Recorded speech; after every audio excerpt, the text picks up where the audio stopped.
O reencontro. Edmir Sinclair. E aqueles que foram vistos dançando foram julgados insanos por aqueles que não podiam escutar a música. Friedrich Nietzsche.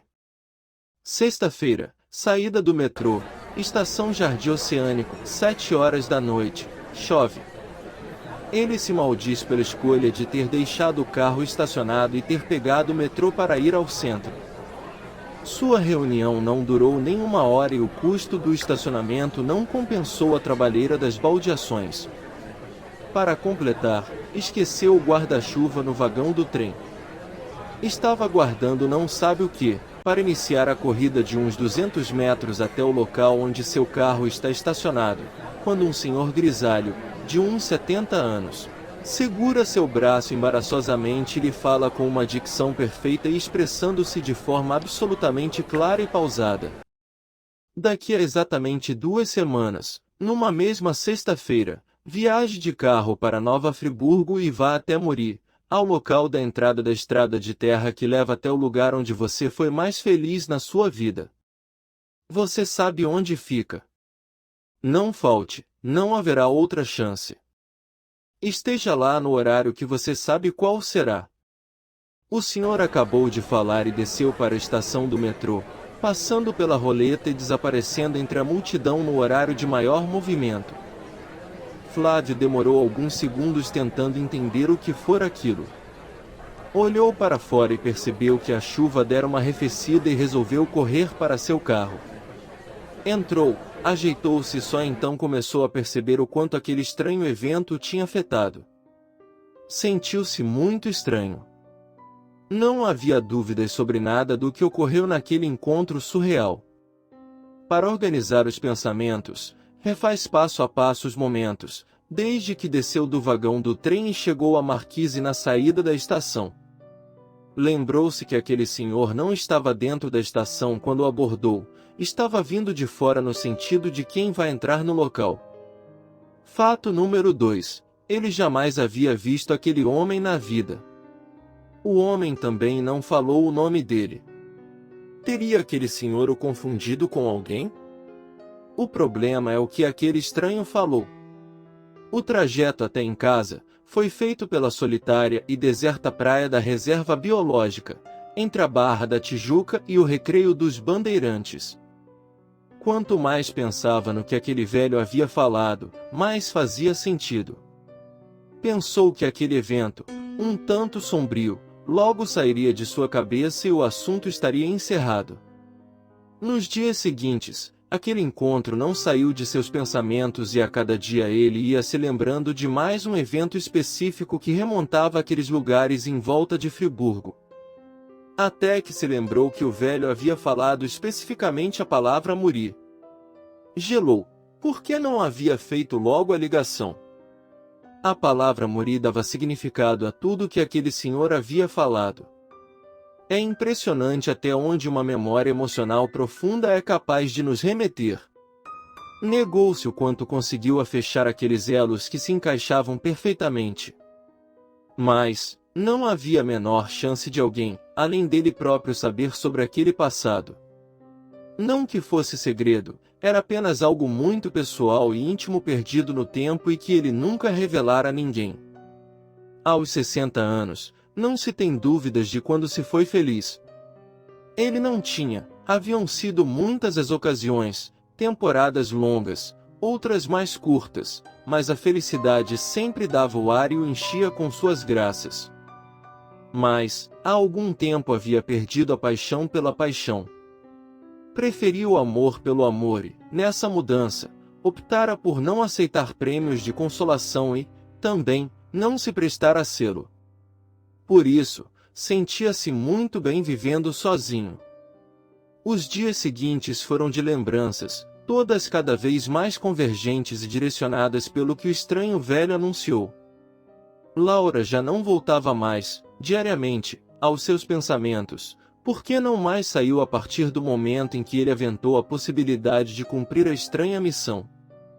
Encontrá-la exatamente naquele lugar era algo absolutamente improvável. Mas, o que ele deveria encontrar naquele lugar? Já o identificou como a entrada da estrada de terra que leva ao local onde ele e Laura tiveram uma casa de campo, por alguns anos. Segundo o velho, ele deveria ir até lá e ficar esperando. O quê? Laura, com certeza, não seria. Ela estava casada e feliz. Há mais de 20 anos não tinha notícia alguma dela.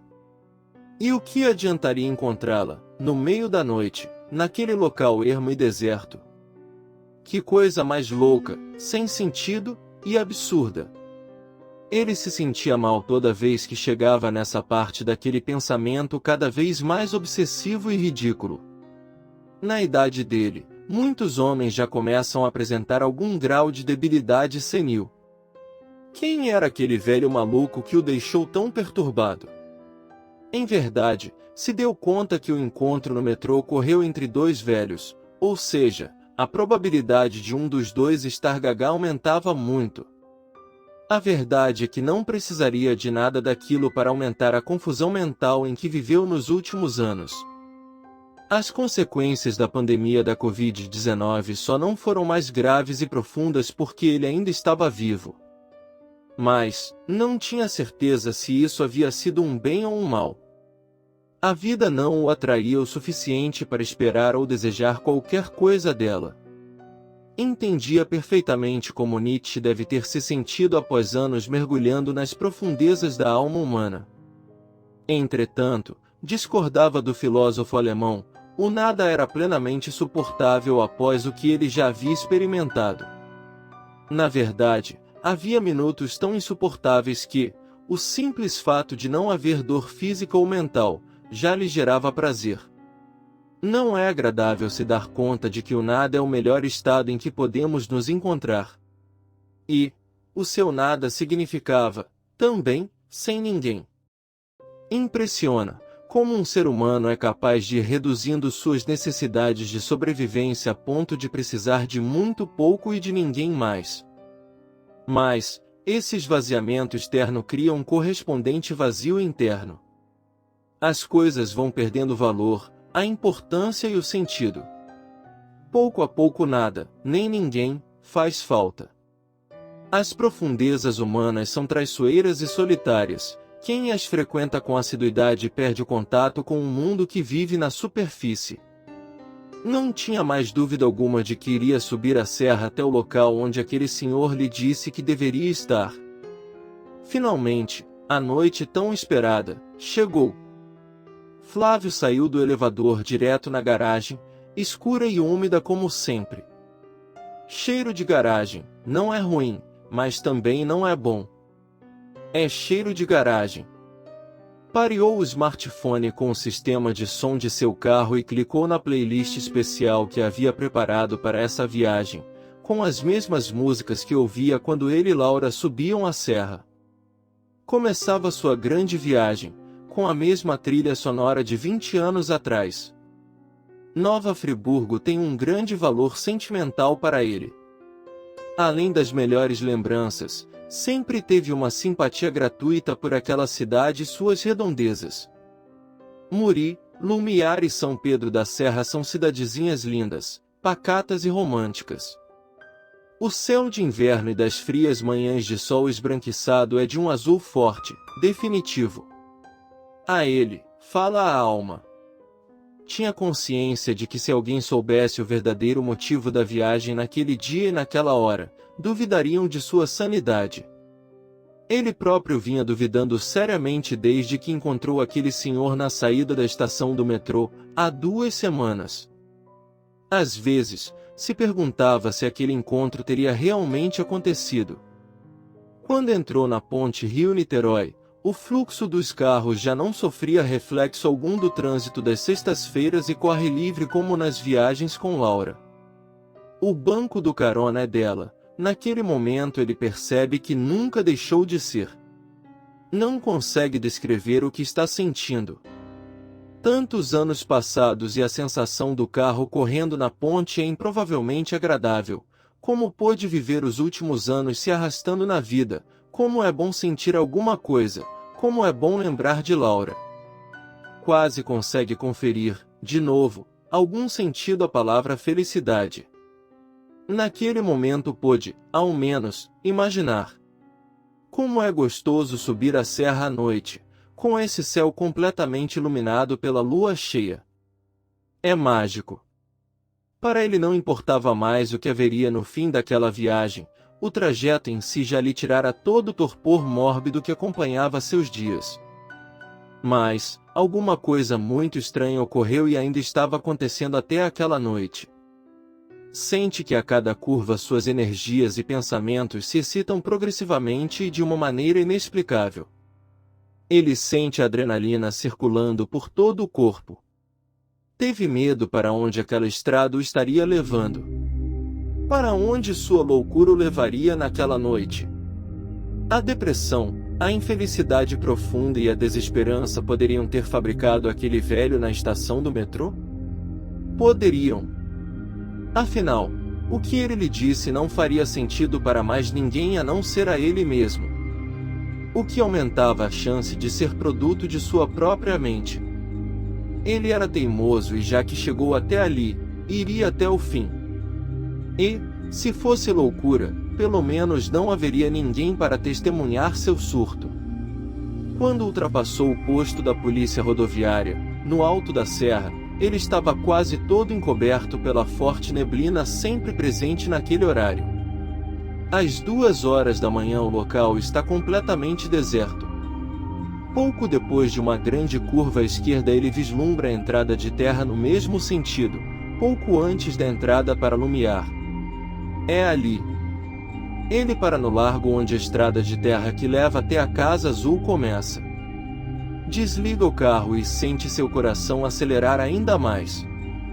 Não tem mais idade para suportar aquele ritmo cardíaco por muito tempo.